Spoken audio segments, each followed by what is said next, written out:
Dans la vitrine de la librairie, tu as aussitôt repéré la couverture et le titre que tu cherchais. Sur la trace de ce repère visuel, tu t'es aussitôt frayé chemin dans la boutique, sous le tir de barrage nourri des livres que tu n'as pas lus, qui, sur les tables et les rayons, te jetaient des regards noirs pour t'intimider.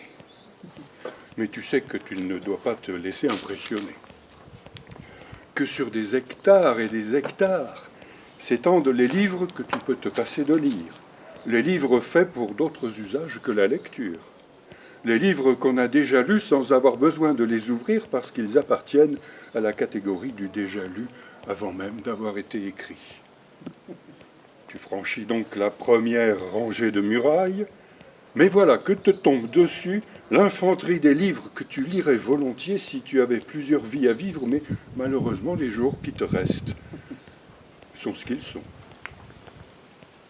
Tu les escalades rapidement et tu fends la phalange des livres que tu as l'intention de lire, mais il faudrait d'abord en lire d'autres. Des livres trop chers que tu achèteras quand ils seront revendus à moitié prix. Des livres idem voir ci-dessus quand ils seront repris en poche. Des livres que tu pourrais demander à quelqu'un de te prêter. Des livres que tout le monde a lus et c'est donc comme si tu les avais lus toi-même. Esquivant leurs assauts, tu te retrouves sous les tours du fortin, face aux efforts d'interception des livres que depuis longtemps tu as l'intention de lire, des livres que tu as cherchés des années sans les trouver, des livres qui concernent justement un sujet qui t'intéresse en ce moment, des livres que tu veux avoir à ta portée en toutes circonstances, des livres que tu pourrais mettre de côté pour les lire peut-être cet été, des livres dont tu as besoin pour les aligner avec d'autres sur les étagères. Des livres qui t'inspirent une curiosité soudaine, frénétique et peu justifiable.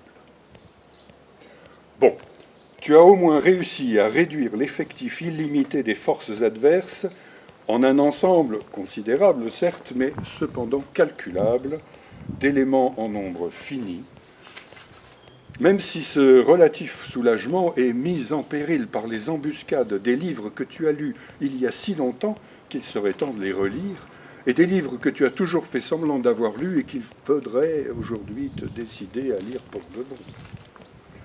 Tu te libères en quelques zigzags et pénètres d'un bond dans la citadelle des nouveautés, dont l'auteur ou le sujet t'attire. Une fois dans la place, tu peux pratiquer des brèches entre les rangées des défenseurs. Tu les divises en nouveautés d'auteur ou de sujet déjà connus, de toi ou dans l'absolu, et nouveautés d'auteur ou de sujet totalement inconnus, pour toi du moins. Et tu répartis l'attraction qu'ils exercent sur toi selon le besoin ou le désir que tu as de nouveautés ou de non-nouveautés, de nouveautés dans le non-nouveau et de non-nouveau dans le nouveau.